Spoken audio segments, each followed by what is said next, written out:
नमस्कार दोस्तों। आज का जो हमारा पॉडकास्ट है वो एक ऐसे कलाकार के साथ है जो कि डांसर भी हैं, कोरियोग्राफर भी हैं और ड्राइंग और पेंटिंग में भी बहुत रुचि रखते हैं। संजय ढाका जी।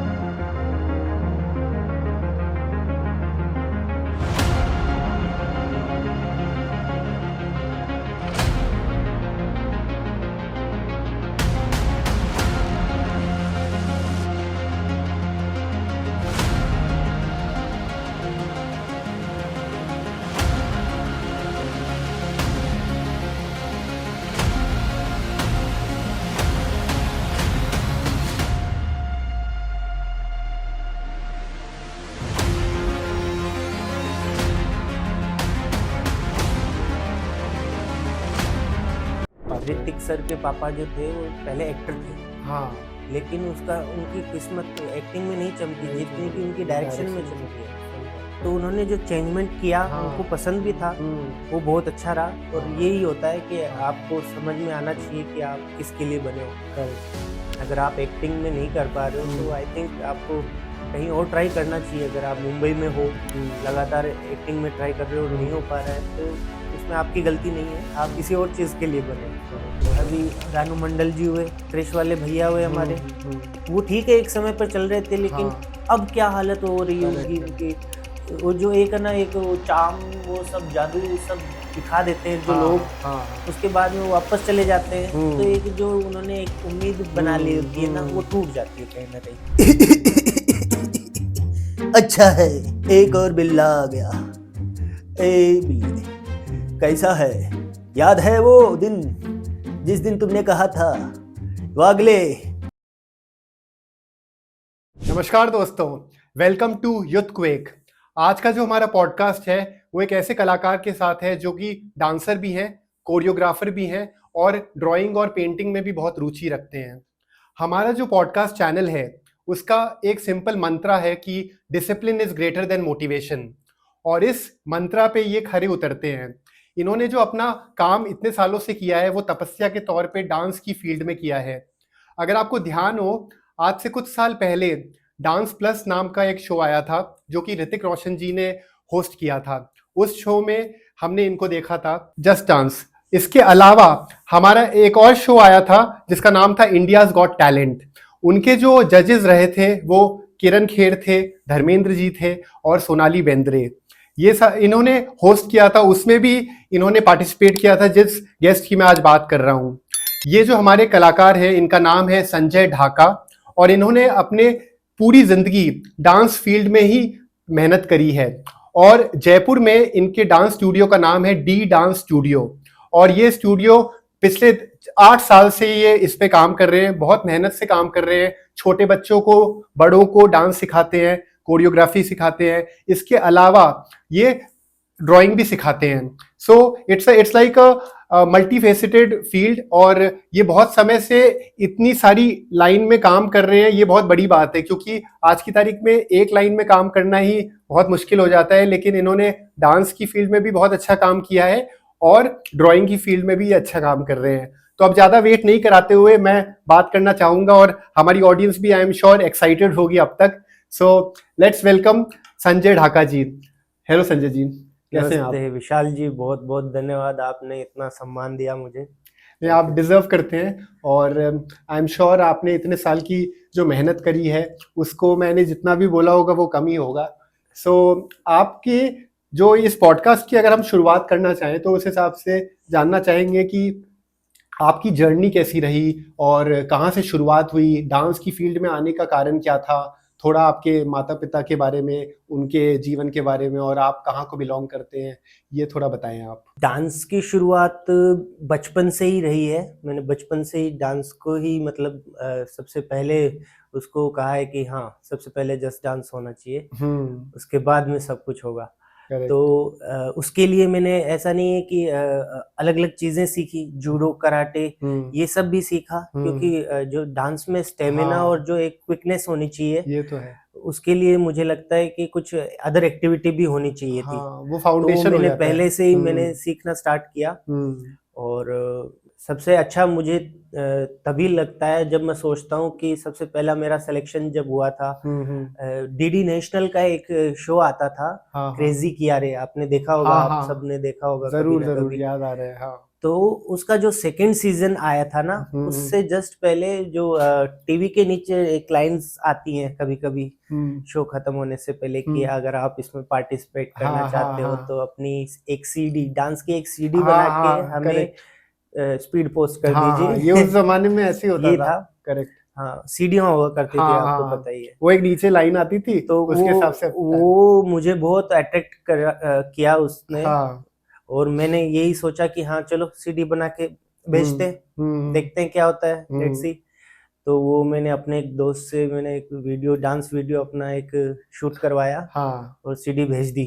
और वेट किया, कुछ दिनों तक वेट किया, फिर मैंने छोड़ो, अब आ तो नहीं रहा। हाँ, हाँ, फिर मैं और मम्मी, हमारे छोटा भाई, हम रूनीचा गए हाँ, हाँ। मंदिर। अच्छा, और शाम को आए ऐसे ही रेंडमली, तो कॉल आ गया अच्छा, कि गजब। संजय जी आपका सिलेक्शन हो गया है और आपको मुंबई बुलाया जाता है। वाह। तो उस समय मतलब मुंबई जाना बहुत बड़ी हाँ, बात थी। हाँ, और अगर कोई पहले से ही वो कहे कि भाई आप सेलेक्ट हो चुके हो, और तब हाँ, मुंबई जाने का अलग ही मजा होता है। Correct, correct. वरना आपको पता ही है, हर दिन 60,000 से ज्यादा लोग मुंबई जाते हैं, लेकिन वहां पे टिकना बहुत बड़ी बात बहुत होती है। बड़ी बात। और बहुत कुछ सिखाता भी है मुंबई। हम्म। मैं इस ऐसे ही करते करते मुंबई कम से कम 10 से 15 बार जाके आ चुका, जयपुर में रहते हुए। और हाँ, मैंने रियलिटी शोज किए। हाँ, हाँ, उसके बाद में कंटिन्यूटी, अनु मलिक जी का आया था एंटरटेनमेंट के लिए कुछ भी करेगा, इंडियाज गॉट टैलेंट आया हाँ, था, साउथ के भी शोज आते थे पहले, आर यू रेडी। और उसके बाद में इंडियाज गॉट टैलेंट जब आया, तो मैं जस्ट डांस में पार्टिसिपेट कर रहा था ऑलरेडी। अच्छा। तो उसमें मैं कुछ तो मतलब लाइक किसी कारण से रह गया, हाँ, हाँ, टॉप 32 में आके। तो मैंने देखा कि अरे इंडियाज गॉट टैलेंट का ऑडिशंस अभी भी चल रहा है।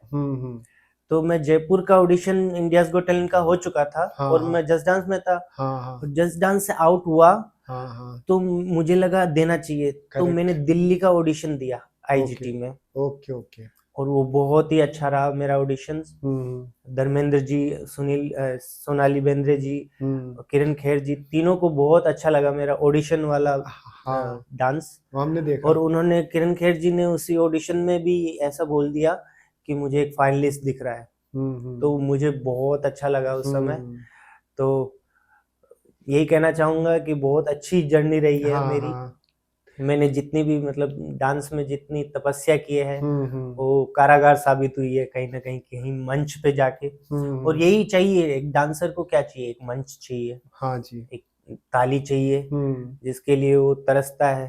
डांसर की लाइफ लिमिटेड है, वो ज्यादा बड़ी नहीं है। हाँ जी, हाँ जी। आप खुद समझते हैं कि भाई एक लिमिटेड एरिया में जाके एक एज होती है, उसके बाद में आप डांस उतना अच्छा नहीं कर पाते जितना कि आपका जो एक जोश होता है, हाँ, हाँ, गर्म खून होता है, उस समय का एक जोश होता है, और एक बाद में होता है। हाँ जी, हाँ जी। तो जो डांसर की लाइफ होती है वो शायद कुछ सालों की होती है, जिसमें उसको कुछ कर दिखाना होता है। तो बहुत ही स्ट्रगल वाली लाइफ कह सकते हो, मुझे लगता है सभी डांसर्स की लाइफ। हाँ जी। तो अगर आपसे आज की तारीख में ये पूछा जाए कि जब आप पिछले 20 सालों का अगर सफर समझना चाहें, कि क्योंकि आज की तारीख में काफी सारे एस्पायरिंग डांसर्स हैं जो आगे बढ़ना चाहते हैं, और पहले के टाइम में भी यही सिलसिला था। तो 20 सालों में क्या फर्क आपने देखा है डांस के फील्ड में, कि पहले कितना मुश्किल था या कितना आसान था, या अब कितना मुश्किल है और कितना आसान है, या फिर कितना आसान है आपके? पहले मुझे लगता है आसान था। अच्छा।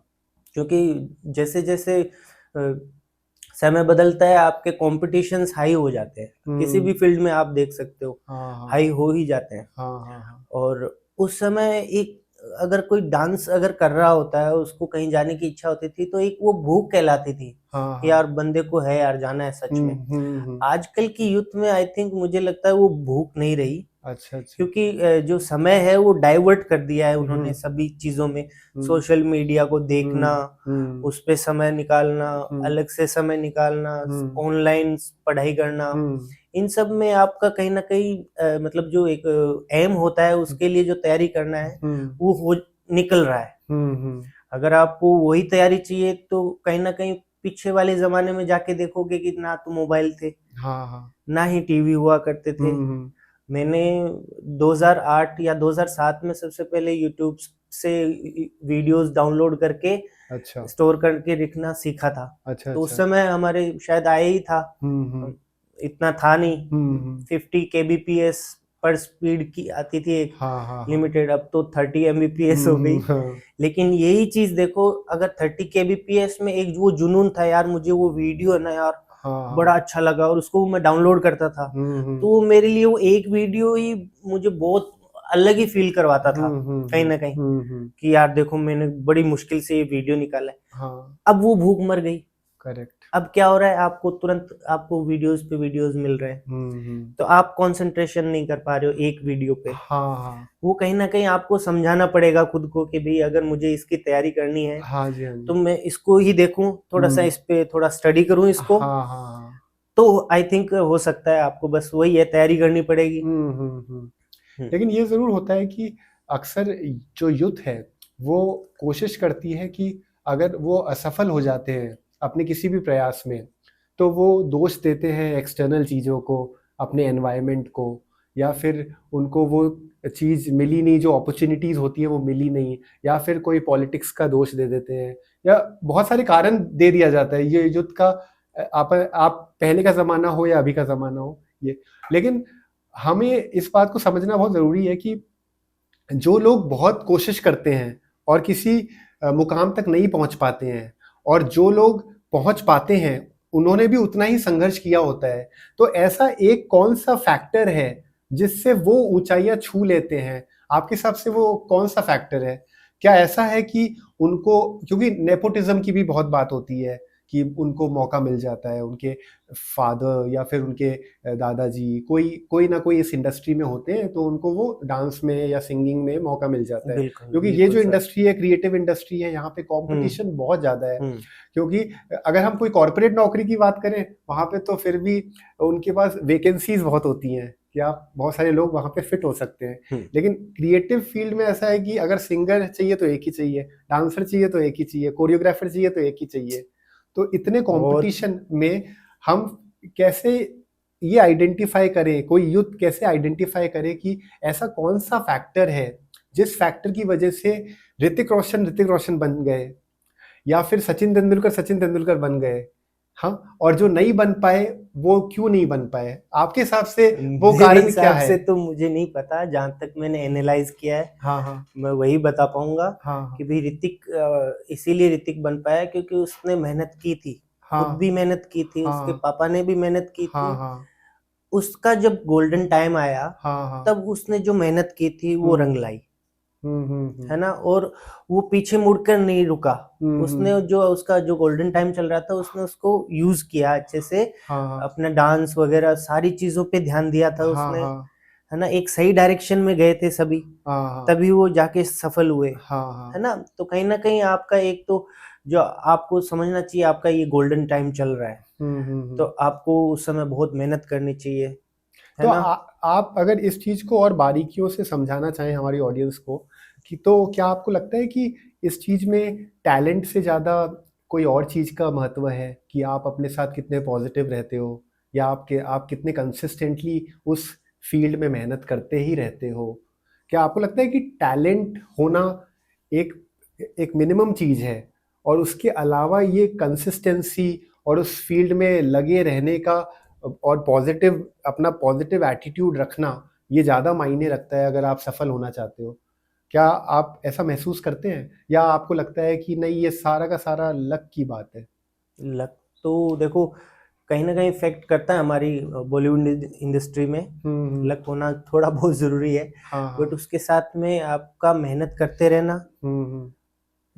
आपका वो जो टाइम आया है कि अब आपको सफलता मिलने ही वाली है, उस समय आप थोड़ा सा मेहनत करो, बहुत बढ़िया मेहनत करो, हाँ तो बिल्कुल आपका काम करेगा लक। लक भी काम करेगा। Correct correct. आप सही समय पर सही जगह पर पहुंचो हाँ तो हाँ भी आपका लक काम करेगा, हाँ हाँ। तो अगर है ना? ऐसा, अगर आज आप वापस से अपने 20s में चले जाएं, अगर हम्म आपको मौका मिले कि हम्म आपको वापस में अपने उसी टीनेजर वाले एज में आपको भेज दिया जाए, जी। तो आप ऐसा कौन सा बदलाव अपने जीवन में लाना चाहेंगे, या फिर ऐसा कोई स्टेप बदलना चाहेंगे जो आप अपनी युवा पीढ़ी को भी एक एडवाइस के तौर पे बता पाए कि जो उस समय आपने नहीं किया हो और जो अब आप करना चाहो, ऐसा उस कुछ है? समय तो बस वही है, डांस कर रहे थे, पढ़ाई कर रहे थे, हम्म और बहुत जोश था उस समय। मतलब लाइक हम जब डांस करते थे तो ये नहीं सोचते थे लगती है क्या होता है, हाँ हाँ इससे ये इंजरी हो जाएगी। हम्म। हमें पता ही नहीं था घुटनों के अंदर क्या मैकेनिज्म काम करता है, हाँ हम हाँ बस मतलब जंप कर लेते थे, हम्म। है ना? तो वो एक था मतलब जोश ही कह सकते हो उसको। हम्म। तो अब मैं सोचता हूँ तो थोड़ा सा ऐसा लगता है कि यार क्या मतलब मैंने तो कुछ ज्यादा ही खतरनाक कर दिया था उस समय। हाँ हाँ। और मेरे ACL हो चुका है उसके कारण अब ओके ओके। पैरों में। हम्म। तो अब तो सही है एकदम, हम्म। लेकिन जैसे अगर अपन रिहर्सल में पहले एक्सरसाइज नहीं करते हैं हाँ हाँ और अचानक से फास्ट रिहर्सल शुरू कर देते हैं हाँ हाँ हाँ। तो इंजरी होने के इंजरी के नुकसान हैं चांसेस हो आपके। जाते हैं। तो मैं बस यही कहना चाहता हूँ कि अगर आपने कहा कि भाई मैं 20 साल पहले होता तो मैं यही सोचता कि बॉडी का ध्यान रखो, हेल्थ का ध्यान है ना? रखो। और एक्सरसाइज करो। हम्म। एक्सरसाइज करने के बाद में ही आप कुछ एक्टिविटी, अगर डांस वाली जो हम्म हेवी एक्टिविटी है वो करो।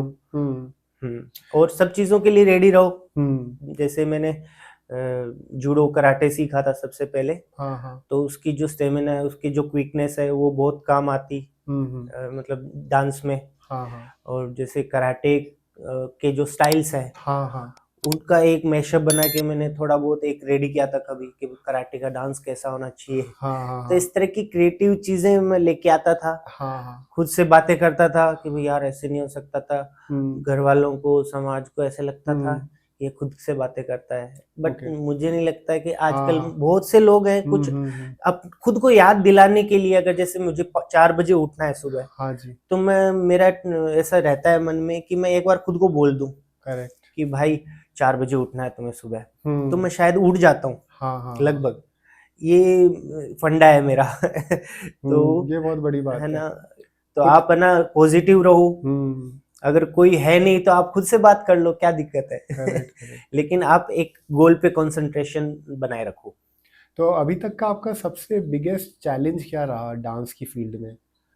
डांस की फील्ड में सबसे बड़ा अचीवमेंट यही है कि मैंने जैसे रियलिटी शोज शुरू किए हाँ हाँ करना, हाँ हाँ और मैंने कम से कम 7 से 8 reality show, dance reality shows किए हैं। हाँ हाँ तो उसमें सभी में काफ़ी अच्छा प्रोग्रेस रहा था मेरा। हाँ हाँ। उसके बाद मैंने मुंबई रहने का सोचा, और अच्छा। मैंने 7 साल मुंबई में दिए। हम्म। वहाँ मैंने स्टडी की, हम्म। Other other study. सबसे बड़ी स्टडी तो थी एक्सेंट पे काम करना। हाँ हाँ जब भी मुंबई में गया तो वहाँ पे जाके पता चला कि मैं राजस्थानी एक्सेंट बोल रहा था अभी तक हाँ तो। हाँ हाँ। राजस्थानी उधर जाके एक्सेंट। पता चला मुझे कि यार एक्सेंट नाम की चीज होती है एक। अच्छा। और वहाँ पे जाके मैंने मराठी सीखी, गुजराती सीखी, हम्म यूपी की लैंग्वेज कैसी होती है, उसका टोन कैसे होता है। हम्म क्योंकि मैं एक्टिंग भी करने लगा था, और हम्म जितने भी मेरे साथ में रहते थे, जितना क्लाइमेट था वो हम्म आपको पता ही है, अधिकतर हम्म। एक्टर्स हो ही जाते हैं। करेक्ट। तो मुझे एक्टिंग काफी प्रभावी लगती थी, और मैं ऑडिशंस दे रहा था, हाँ हाँ। तो काम मिलने लग गया था हम्म एक्टिंग में भी। हम्म। तो मैंने एक्टिंग को ज्वाइन किया था 3-4 साल वहाँ पे। 2-3 सीरियल है उसमें, मैं 1-1 साल तक तो मैंने कंटिन्यूटी रोल किया है। हम्म। आपने देखा होगा सोनी टीवी पे परवरिश सीजन 2, हाँ हाँ। उसमें किया था मैंने 1 साल तक कंटिन्यूटी। कैमियो अच्छा। रोल किए हैं, ये है मोहब्बतें, चिड़ियाघर, ओके ओके। पुलिस फैक्ट्री आया था एक बार, हम्म उसका उतना नहीं रहा था टीआरपी, हम्म। इसलिए उतना नहीं चल पाया। तो हमारी ऑडियंस को ये भी पता चलेगा कि आपने एक्टिंग में भी काफी काम किया है। हाँ, वो एक तरह से स्टडी थी। मैं हम्म। सीखना चाहता था कि भाई यार कैसे, मतलब लाइक एक्टिंग में क्या क्या चीजें चाहिए होती है। मैंने ऑडिशंस दिए थे, स्टार्टिंग के ऑडिशंस इतने फंबल करके निकलते थे, हाँ। पूछो मत। एक जो कॉन्फिडेंस था वो मुझे लगा यार है क्यों नहीं, ये क्या हो गया? मैं तो सही कर रहा था, डांस में तो अच्छा होता है, एक्टिंग में क्या हो गया? तो वो समझ में आया कि यार ये भी एक क्लाइमेट को डेवलप करना होता है खुद के अंदर। हाँ, तो वो तो शुरुआत की हाँ, कोई सी प्रिपरेशन भी है। फील्ड हो, उसको अगर आप प्रोफेशनल बनाना चाहते हो, उसमें आपको रोज वर्क करना रोज पड़ेगा। वर्क करना आप पड़ता है। रोज उसको कुछ समय दोगे, हम्म। तभी तो आप उसमें प्रोफेशनल हो पाओगे, करेक्ट। वरना तो आप आम इंसान हो ऑफ अगर कोर्स। आप कभी कभी कर रहे हो तो। हम्म। प्रोफेशनल मतलब रोज वो काम करना, वो डिसिप्लिन तो चाहिए। है ना। करेक्ट।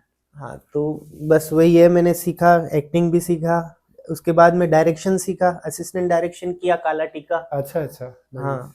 तो उसमें भी बैक कैमरा में भी बहुत अच्छा सीखने को मिला, मुंबई हाँ। जैसे शहर में। हम्म। अ, काफी इम्तियाज सारे। इम्तियाज पंजाबी करके एक डायरेक्टर है अच्छा हमारे अच्छा। उधर, तो उन्होंने बहुत सिखाया मुझे। हम्म। और उन्होंने कहा था रुको यही देखो काम करो, तो मैंने कहा नहीं सर, पढ़ाई हो गई हाँ खूब, हाँ। अब जयपुर में जाके थोड़ा काम वाम सीखना है, करना है, क्योंकि मैं राजस्थान से हूँ। हाँ हाँ। और मुंबई मेरे लिए, मुझे लगता है कि अगर राजस्थान में स्कोप ना बनाया जाए तो ज़्यादा सही नहीं रहेगा। मुझे करेक्ट लगता है राजस्थान में ज़्यादा बेस्ट काम करना चाहिए हमें, करेक्ट करेक्ट। तो मैं जयपुर सेटल हो गया।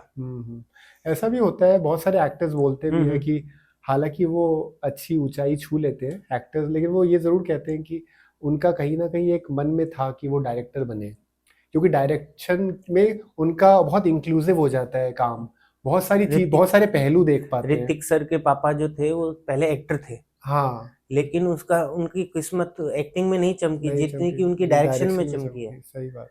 तो उन्होंने जो चेंजमेंट किया हाँ। उनको पसंद भी था, हम्म। वो बहुत अच्छा रहा। और हाँ यही होता है कि हाँ। आपको समझ में आना चाहिए कि आप किसके लिए बने हो। करेक्ट।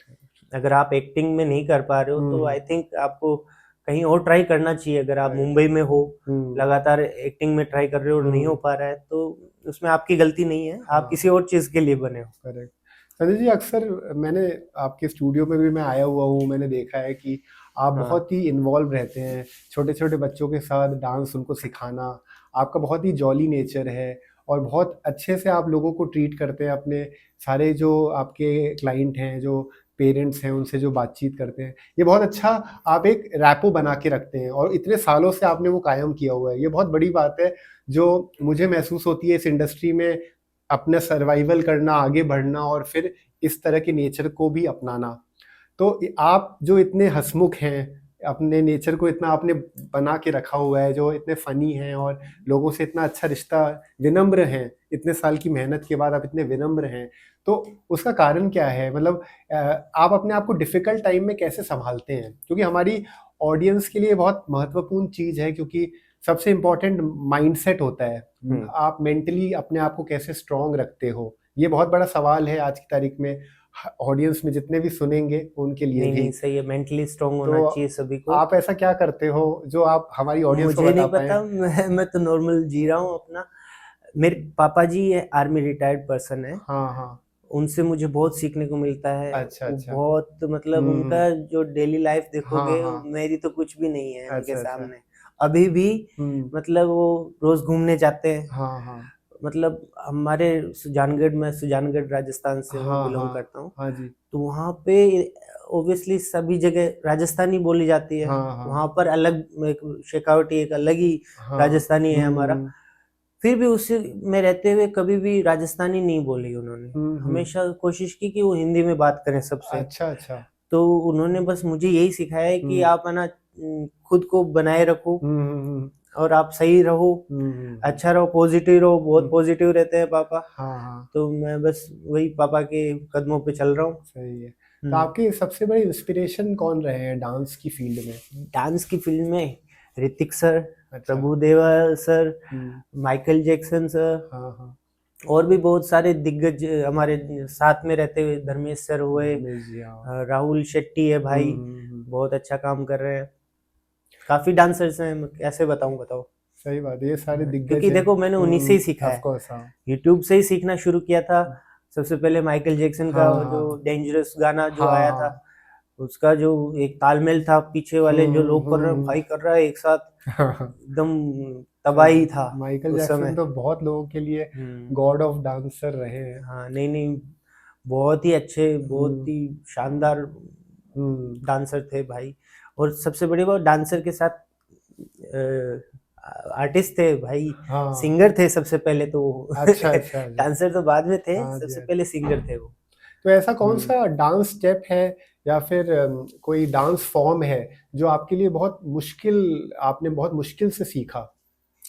मुश्किल से सीखा, मुश्किल से तो नहीं कह सकते, लेकिन सीखने की इच्छा थी, फिर सीखा मैंने हम्म, कथक। कथक।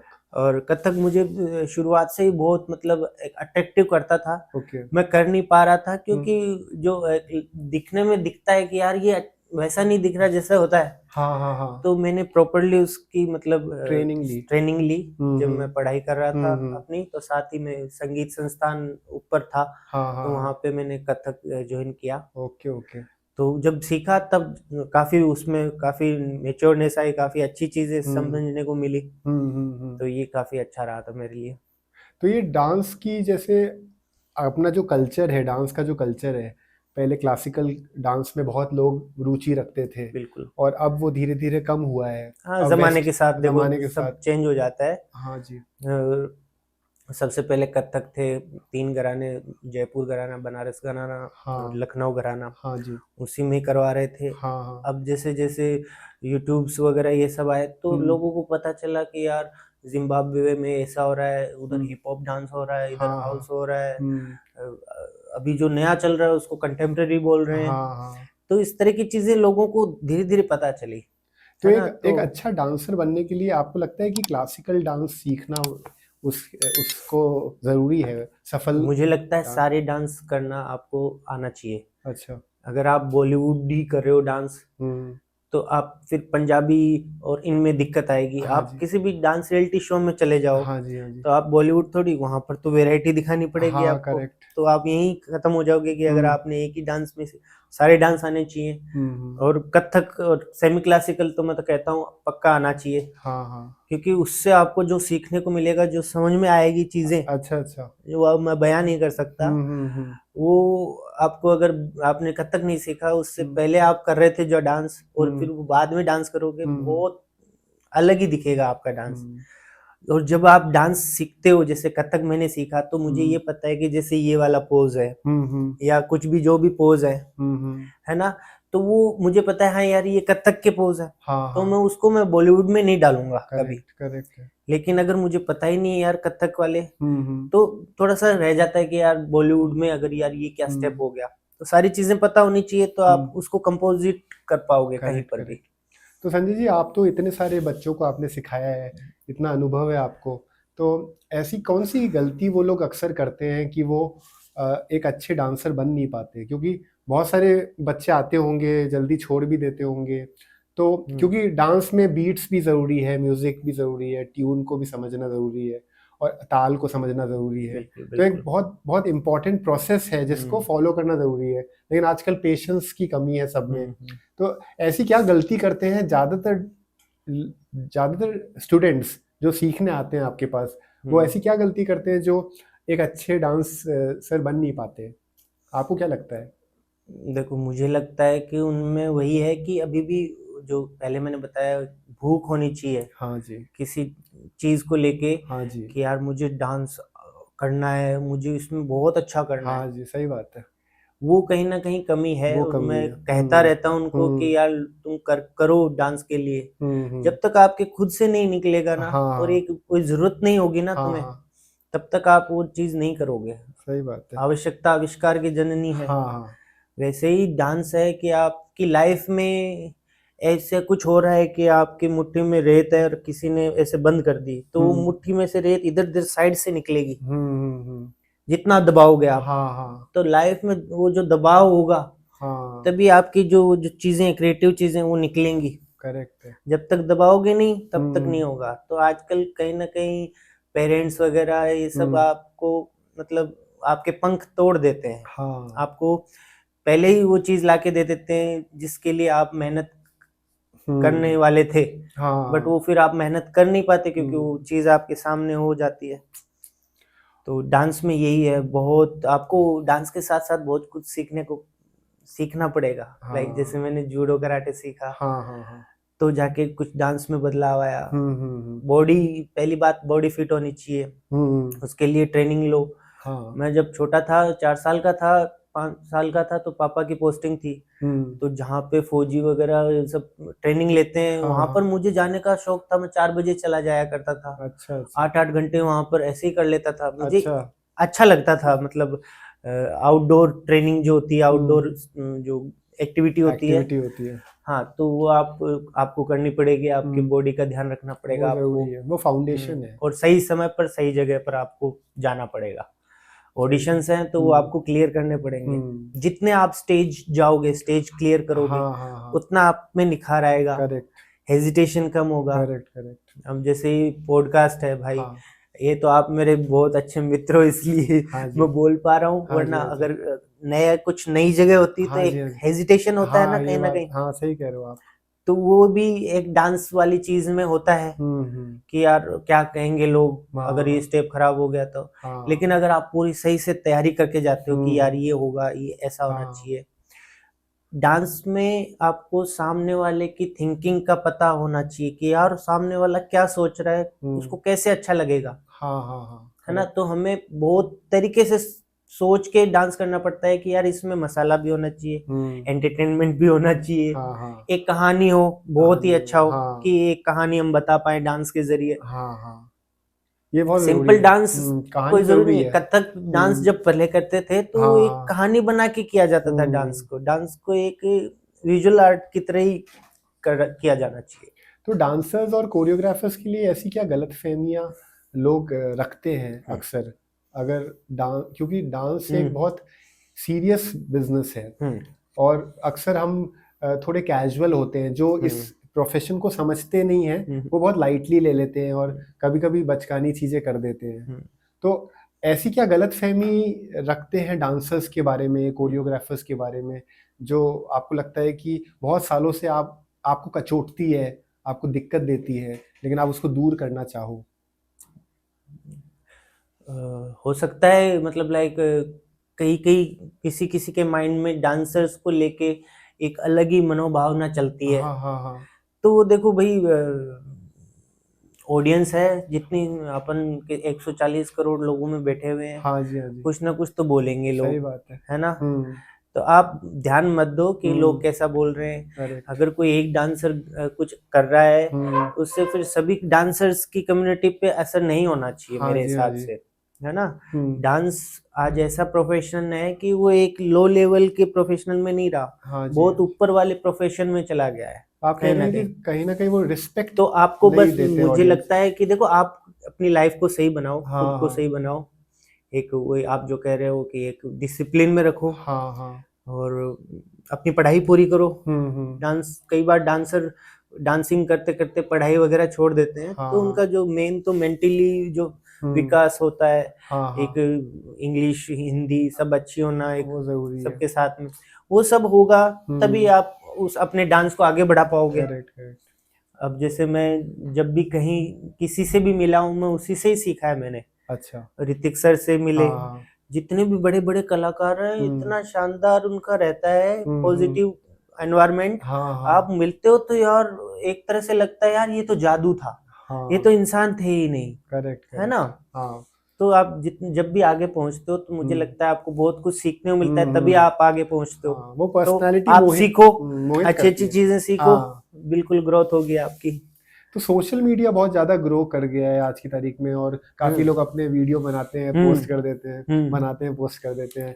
और मतलब ऐसे अब कोई इतनी प्रिपरेशन नहीं करते हैं। सोशल मीडिया पे आजकल हर, मतलब कोई भी हिट हो सकता है, ये ट्रेंड हो गया है ना? और मैं करता रहता हूँ, बनाता रहता हूँ वीडियोस, मेरे उतने कई बार नहीं जाते और कईयों के बस खड़े तो भी चले जाते हैं। तो ये बड़ा अजीब लगता है मुझे।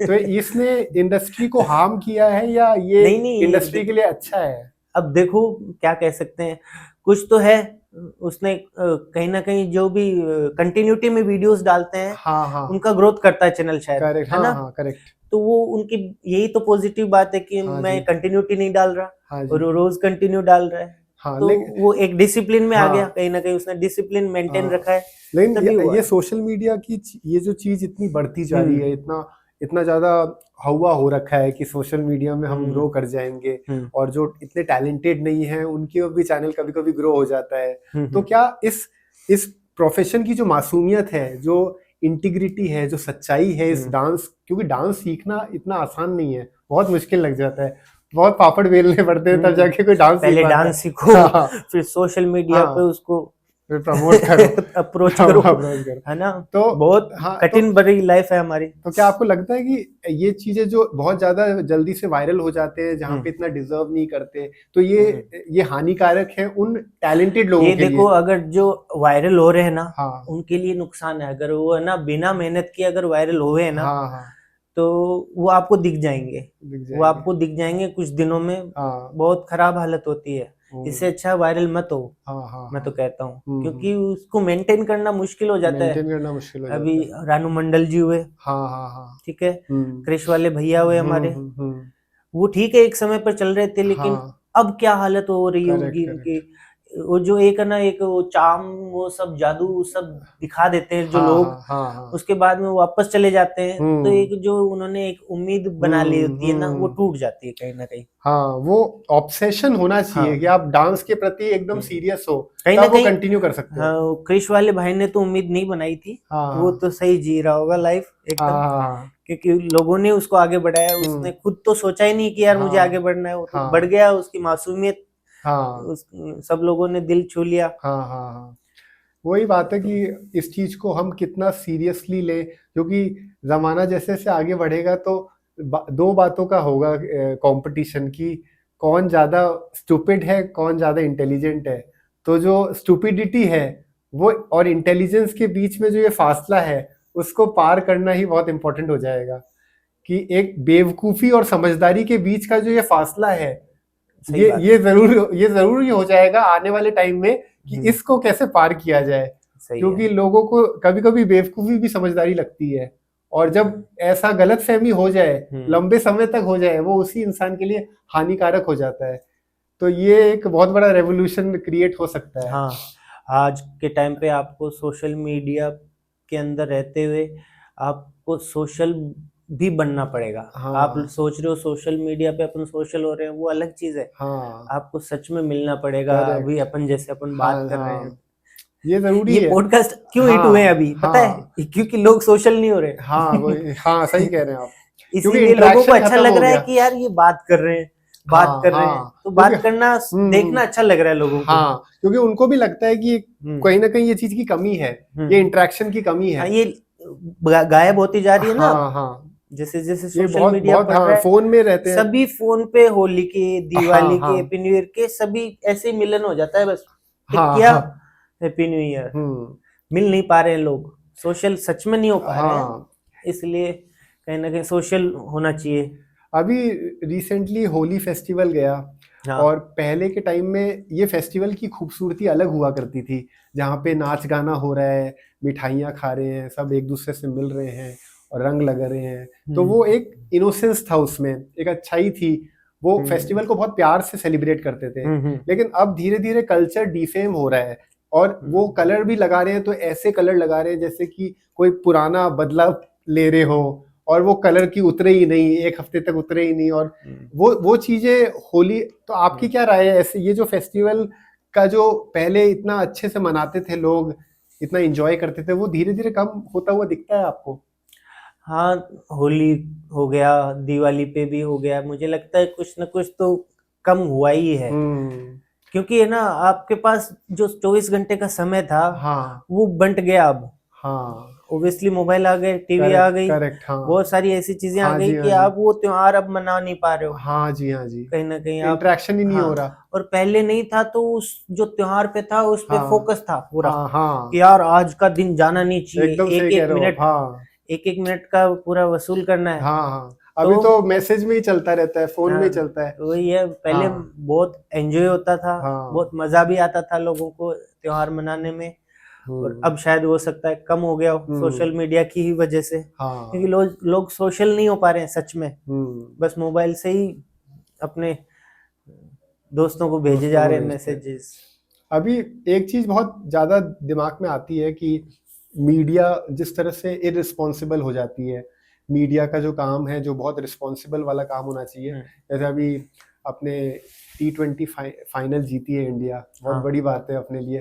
और ये बहुत गौरव वाली बात है। इसके अलावा अपने एक बहुत ही दुखद बात हो गई जो रिंकू जो अपने प्लेयर हैं इंडियन हाँ, क्रिकेट टीम में, उनके फादर की डेथ हो गई। जी जी। तो अब होता क्या है कि इन सब जो मोमेंट्स हैं इसको बहुत क्लोजली कवर करती है मीडिया, जो कि बहुत दुखद वाला समय होता है, जहाँ पे एक इंसान अपने आप को संभालने की कोशिश कर रहा है अपने पिता के निधन के बाद।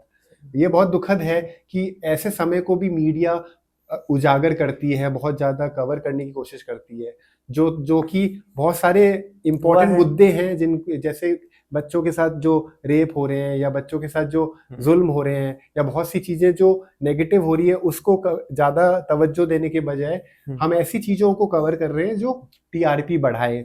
टीआरपी कभी भी ये नहीं कहती कि भाई ये गलत है ये सही है। हाँ, टीआरपी होती है। टीआरपी होती है, तो फिर क्या मानवता तो खत्म होती जाती है। तो ये टीआरपी के अंदर फंस गए हैं कई हाँ, मीडिया वाले हाँ, कि बस टीआरपी आनी चाहिए। हाँ जी, अब वो कैसे आ रही है, पॉजिटिव तरीके हाँ, से आ रही है, नेगेटिव तरीके से आ रही है, आएगी तो दोनों तरीके से। हाँ जी, क्योंकि एक नेगेटिव पब्लिसिटी भी होती है कहीं ना हाँ, कहीं। आप सोचो आइसक्रीम की शॉप पे आइसक्रीम ना लिख के KRWM लिखते हैं। हाँ, क्यों? हाँ, ताकि लोग यार कहें यार ये तो गलत लिखा है, यार ये तो गलत हाँ, स्पेलिंग वो है। अटेंशन इसको जाता है। बोलते हैं नेगेटिव पब्लिसिटी। हाँ, हाँ, करेक्ट, है ना? करेक्ट। तो वही कहीं ना कहीं मीडिया कहीं ना कहीं करती है अपनी टीआरपी को बढ़ाने के लिए, क्योंकि पब्लिसिटी कैसी भी होती तो पब्लिसिटी है ना?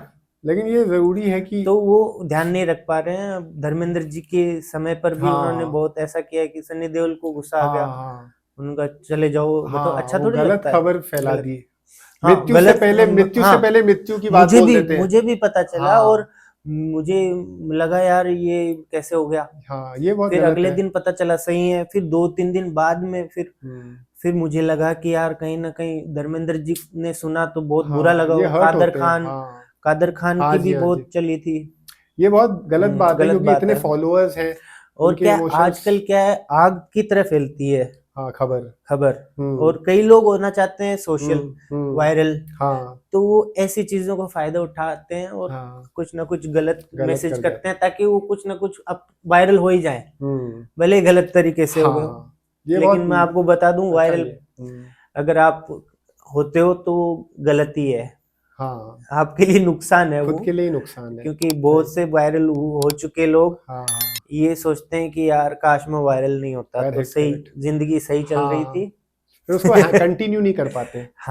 उसको मेंटेन करना बहुत मुश्किल हो जाता है। उनकी लाइफ पहले वाली ज्यादा ठीक थी, उसके बाद भी उनको बहुत ज्यादा चीजें इधर उधर करनी पड़ गई। और ये क्या हो गया, अब तो एरोप्लेन में जाना पड़ेगा, अब तो होटल में रुकना पड़ेगा। वो सब मेंटेन रखने के लिए उन्होंने मेहनत की नहीं। और फिर समय चला गया, जो गोल्डन टाइम था वो चला गया, वायरलनेस खत्म। एक वायरल कभी दोबारा वायरल थोड़ी होता है, एक ही बार होता है, एक ही बार मौका मिलेगा आपको सोशल पे। वो बार करने की कोशिश 2 बार वायरल नहीं होता, देखना एक ही बार होगा। तो आपको जब भी आप वायरल हो जाओ तो ध्यान रखना कि आप इसको मेंटेन बनाए रखो। फर्स्ट आना कोई बड़ी बात नहीं है, उसको कायम रखना। Second year, third year, fourth year, इसमें भी फर्स्ट आना वो अच्छी बात होती है। और संजय जी, हमारी रिसर्च टीम ने ये भी जानना है कि आप वैसे तो आप बहुत मल्टी टैलेंटेड हैं और मिमिक्री का भी आप शौक रखते हैं, तो आपके मिमिक्री बहुत अच्छी लगती है क्योंकि प्रैक्टिस होती है। अकेले में भी करता हूँ मैं मिमिक्री की प्रैक्टिस। हाँ जी, ताकि थोड़ा सा जब नहीं करोगे तो वो चली जाएगी। जरूर, ऐसी है आर्ट। तो ऐसे कौन से स्टार्स हैं जिनकी मिमिक्री आपको बहुत करना पसंद है? मुझे पसंद है अमिताभ बच्चन सर। हाँ जी, उनका KBC वाला खेलना। और आजकल पेटीएम पर 10 रुपए 20 रुपए प्राप्त हुए जो बोलता है ना, उससे पहले मैं बोल देता हूँ दुकान वाले को, अरे भैया आपके पेटीएम पर 50 रुपए प्राप्त हुए, आपके पेटीएम की बैटरी लो है। KBC का बहुत आपको पसंद है? KBC तो यार सबके मैं इसीलिए करता हूँ क्योंकि तो जितने भी देख चुके होते हैं KBC, वो उसको कनेक्ट कर पाए। सही बात। इसीलिए हम एक्टर्स की करते हैं मिमिक्री, क्योंकि सब लोग उनको जानते हैं। KBC तो बहुत चला शो, इसीलिए शायद अमिताभ बच्चन सबके चाहते हैं। तो KBC का कोई चीज आप परफॉर्म करना चाहते हैं? चलो तो फिर आपको मैं KBC में लेके चलता हूँ। वैसे तो आपको मैंने देखा है, आपकी जाने की इच्छा बिग बॉस में है। लेकिन मैं आपको KBC में लेके चलता हूँ, है ना? तो KBC में आ गए हैं अमिताभ बच्चन। आदाब आदाब अभिनंदन, आभार, आप हमारे हॉट सीट पर हैं। विशाल बासोटिया जी कैसा लग रहा है आपको? बहुत सेट पे बढ़िया, बैठ बहुत के? बढ़िया। आज हम मिल रहे हैं अमिताभ बच्चन जी से, इससे बड़ी बात क्या हो सकती है। जी अब अपन प्रश्नों का सिलसिला शुरू करते हैं। कोशिश करूंगा मैं। आपका पहला प्रश्न ये रहा आपके कंप्यूटर स्क्रीन पर। टननननन, फिर आता है म्यूजिक, फिर डायलॉग्स वगैरह। हाँ, अब इसके अलावा और कौन से स्टार हैं जिनको आप मिमिक्री करना पसंद करते हो? कभी कभी अचानक से निकलते हैं हाँ, वॉइसेस, जैसे नाना पाटेकर है, हाँ। वो मेरा दिन में नहीं होता, वो मेरा अर्ली मॉर्निंग में बहुत अच्छा होता है। अच्छा, अच्छा। जब आवाज भारी होती है, हाँ। जब भी देखा होगा आप उठ के करते हो ना, हाँ, हाँ। आवाज बोलते हो, ऐसे लगता है यार ये तो मेरी है ही नहीं वॉइस। और तो नाना सुनील पाटेकर, शेट्टी जी के बारे में हमने सुना ही आप। नाना पाटेकर का सुनाता हूँ, हाँ वैसे जी। देखते हैं, हाँ जी, कोशिश करता हूँ जरूर मैं। जरूर। अच्छा है, एक और बिल्ला आ गया। ए बिल्ले, कैसा है? याद है वो दिन जिस दिन तुमने कहा था वागले? ऐसा कुछ मुझे बहुत याद नहीं बढ़िया, आ रहे हैं बहुत बढ़िया। इसके अलावा और कोई जैसे सुना है हमने सुनील शेट्टी जी की बहुत सुनील अच्छी शेट्टी कॉपी जी करते के हैं ना आप। बहुत लोग करते हैं, हाँ, हाँ। बहुत लोग करने लगे हैं, इसलिए हम्म। सुनील शेट्टी जी बहुत नाराज हो रहे हैं नाराज हो रहे हैं। कि यार कैसी मेरी है वैसे वॉइसेस वगैरह। तो सॉरी सर, आप नाराज हो जाओ तो मैं उनकी कॉपी कर रहा हूँ। एक्चुअली क्या है, मिमिक्री में जब तक फन नहीं आएगा ना, हाँ, हाँ। एंटरटेनमेंट नहीं होगा, तब तक वो फीकी फीकी लगेगी। वो तो इसलिए है। हम थोड़ा कोशिश करते हैं कि उसको थोड़ा कॉमेडी में बनाएं। हम्म। हम ऐसे ये नहीं चाहते कि भाई सुनील शेट्टी जी नाराज हो वगैरह, हम बिल्कुल वो नहीं हम चाहते सर। हम उसमें नीचे हाँ, अपोलोजाइज माफी का लाइन हाँ। लिख देंगे। तो सुनील शेट्टी जी वही है, उनकी वॉइस क्या रहेगी? अन्ना 40 घंटे चौकन्ना, अन्ना। बहुत बढ़िया। मैं तुम्हें बोल जाऊं ये हो नहीं सकता, और तुम मुझे बोल जाओ ये मैं होने नहीं दूंगा। ये आपका मिमिक्री भी ऑडियंस भूल नहीं पाएगी। मैंने सबसे पहले मिमिक्री की थी ऋतिक सर के सामने, अच्छा, बड़े स्टेज पे, कोई मिल गया वाले ऋतिक की। अच्छा, अच्छा। तो वो भी कुछ हो जाए। वो तो कोई मिल गया वाला जैसे डायलॉग कौन सा है, मुझे हर बार फेल कर देते हैं, मैं हर बार मेहनत करता हूँ, हर बार फेल हो जाता हूँ, ऐसा नहीं होता। भगवान तुम्हें मुझे कुछ दिखाना होगा, मुझे जादू दे दो, मुझे शक्ति दे दो दादू, मुझे जादू दे दो। बहुत ऐसा बढ़िया, वो- बहुत बढ़िया। अभी एक्चुअली क्या है, राजपाल जी के भी बारे में बहुत सुनने में आया। अरे उनकी राजपाल स्टोरी जी, काफी चल रही है। राजपाल जी चेक बहुत देते हैं आजकल। हाँ, चेक बहुत दे रहे हैं। तो ऐसा कुछ राजपाल जी से रिलेटेड कोई मिमिक्री? राजपाल जी के तो वही डायलॉग्स, हम सब उनके बहुत बड़े अरे फैन हैं। भैया आप हमारे जिगर के नूरे, जिगर छल्ले सब कुछ हो, आप तो हमें इतने अच्छे लगते हो मालिक। अचानक से मुझे मेरा मालिक याद आ गया। राजपाल यादव जी को सब पसंद करते हैं और हाँ। उन्होंने कितना हंसाया है सबको, और हाँ, इंडस्ट्री ने भी उनको अब सपोर्ट किया है बहुत। और सारी ऑडियंस मुझे सारी मूवीज पसंद है राजपाल यादव सर की, उनका काम बहुत शानदार रहा है। शानदार काम करते हैं, काम में नो डाउट बहुत अच्छा काम करते हैं। और वो मददगार भी बहुत है, सबकी मदद भी करते हैं। हाँ, उन्होंने जो मूवी बनाई थी हाँ। उसमें कितने करेक्टर्स लिए थे, हाँ जबकि जी। उनकी नहीं चली वो मूवी, अता पता लापता। हाँ जी, हाँ जी। लोगों ने सोशल मीडिया पे बोला है वापस री रिलीज करो, हम चलवाएंगे आपकी मूवी। इनफैक्ट उनके बारे में बोलते हैं सब कि वो बहुत मदद करते हैं। नवाजुद्दीन जी ने भी उनके बारे में अच्छा बोला है कि कभी जैसे लंगर जैसा घर रहा है उनका। नहीं, बहुत जमीन से जुड़े हुए जमीन से बंदे जुड़े हुए हैं, हैं। और आप कभी बात करोगे तो पता चल जाएगा आपको। हाँ, मैं तो चाहता हूँ आप एक दिन उनका पॉडकास्ट करो। जरूर जरूर। हम मेरी तो इच्छा मेरे है को ये। ऐसा लगेगा मैं ही फील जरूर, कर रहा हूँ उनको। बहुत मैं बहुत मिला नहीं हूँ, लेकिन मैं मिलना चाहूंगा उनसे। जरूर जरूर, हमारी भी इच्छा बहुत ही है। शानदार हमारा कलाकार। भी चैनल का सौभाग्य होगा जब वो पधारेंगे बिल्कुल हमारे बिल्कुल चैनल आ में। जाएंगे। और आप अगर डांस में अगर किसी को एडवाइस देना चाहें, लाइक क्योंकि इतने साल आपने एक्सपीरियंस किया है, क्योंकि आपने एक अच्छा खासा समय बिताया है, तो हमारी ऑडियंस भी आज की तारीख में बहुत सारे उदाहरण होंगे, बहुत सारे प्लेटफॉर्म होंगे जहाँ पे जाके लोग अप्लाई करें तो उनको पता चल जाए कि बच्चे जाके अप्लाई करें तो उनकी ये सफर थोड़ा आसान हो जाए। ऐसा कुछ आप बता पाए?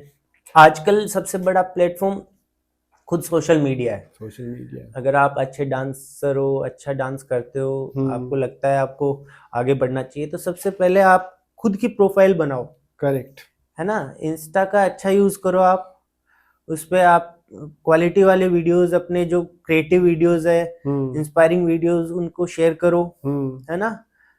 अगर आगे बढ़ना होगा तो आप धीरे धीरे आगे इसी से बढ़ जाओगे, करेक्ट। जो लोग बढ़ रहे हैं आज, है ना। सोशल मीडिया से सोशल ही बढ़ मीडिया रहा है। बहुत बड़ा बहुत प्लेटफॉर्म है। बढ़िया प्लेटफॉर्म है, आपको कहीं जाने की जरूरत नहीं, आप अपने घर पे रह के आप हिट हो सकते हो। एक सवाल संजय जी हमेशा आता है कि मुंबई, दिल्ली, बड़े बड़े शहर में डांस बहुत आगे बढ़ गया, लेकिन क्रिएटिविटी की तो कोई सीमा नहीं होती। कलाकार तो हर जगह पाए जाते हैं, इंडिया में कोने कोने में कलाकार हैं, लेकिन राजस्थान हो गया, वहाँ पे इतने उम्दा कलाकार हैं लेकिन उनको मौका नहीं मिलता। तो आपको क्या लगता है कि कारण क्या है कि राजस्थानी आर्ट एंड कल्चर इतना आगे क्यों नहीं बढ़ पा रहा है? ऐसे मेन कारण आपको क्या लगता है? राजस्थानी का जो म्यूजिक है, राजस्थानी कलाकार कलाकार है। मैंने काफी देखा है, मैंने गुलाबो सपेरा जी मैम है, हाँ। काफी बड़े बड़े कलाकार हैं, बहुत आगे तक पहुंचे हैं। अच्छा। और उन्होंने अच्छा, मतलब समय को, अपने समय के साथ साथ बहुत ही अच्छा प्रोग्रेस भी किया उन्होंने।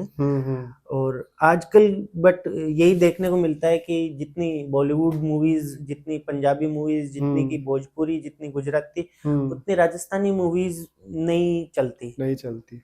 बहुत, मतलब कभी एक समय आया होगा, एक या दो मूवी कोई नाम मात्र की होंगी जो अच्छे से चली होंगी। हाँ। वरना राजस्थानी सिनेमा को अभी तक बढ़ावा नहीं मिला है। और मुझे बहुत दिल से दुख होता है कि हमारा राजस्थानी सिनेमा इतना पिछड़ा हुआ है। आगे बढ़ना चाहिए उसको, बिल्कुल। मैं तो कोशिश करूंगा, अगर मुझे मौका मिला तो बिल्कुल अपनी तरफ से।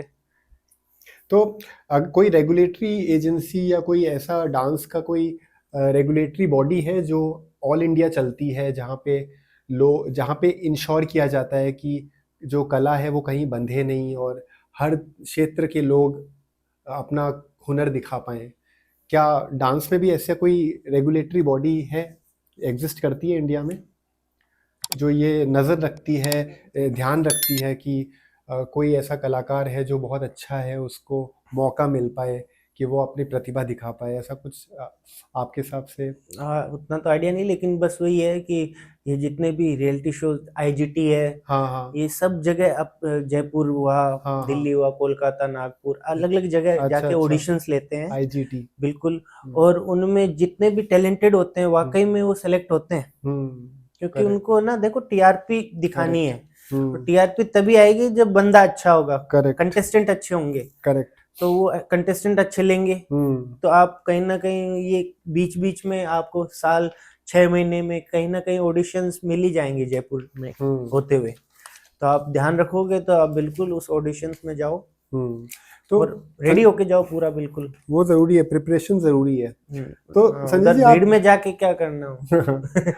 तो संजय जी, अपने इतने सालों से आपने काम किया, डांस फील्ड में इतनी मेहनत करी है, तो आप क्या लेगेसी छोड़ के जाना चाहते हो नेक्स्ट जनरेशन के लिए? जैसे हर इंसान का सपना होता है कि मैंने इतनी मेहनत करी तो मैं आगे कोई तरह का स्कूल बनाऊं, कोई एकेडमी बनाऊं, यंग बच्चों को मदद मिले डांस की फील्ड में।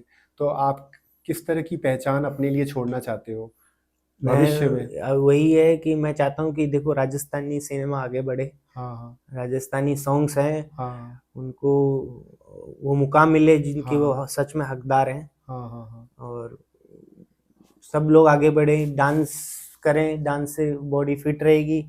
मैं तो अपनी पूरी लाइफ मेरी एक डांसर की तरह रही है, तो बहुत ध्यान रखना पड़ता है हमें।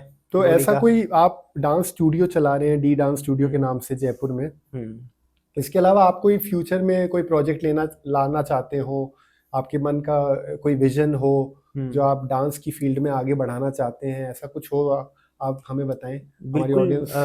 मैं खुद सोचता हूँ कि भाई जितने भी अच्छे जितने राजस्थान से अच्छे डांसर्स हैं, वो उनको कैसे मुकाम मिले।